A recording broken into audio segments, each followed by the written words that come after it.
কিরে জয়, এমন মনমরা হয়ে আছিস কেন? আরে আকাশদা, এক্সামে ফেল করে গেছি। ফিউচার নিয়ে খুব টেনশন হচ্ছে জানো।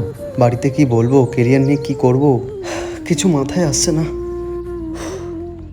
তোকে থেকে আমার নিজের কথা মনে পড়ে গেল। যখন আমি ফেল করেছিলাম না, তখন আমাকে বাবা প্রচুর মেরেছিল। তাহলে তোমার অবস্থা আমার মতো ছিল বলো আকাশদা? হ্যাঁ, তো জীবনটা কি ওখানে থেমে থাকে নাকি? এখন তো আমার মনে হয় তখন আমি শুধুই টেনশন নিতাম। তাহলে তো আকাশদা তুমি এখন সাকসেসফুল হয়ে গেছো বলো লাইফে। না, তবে এখনো পর্যন্ত আমি হারিনি।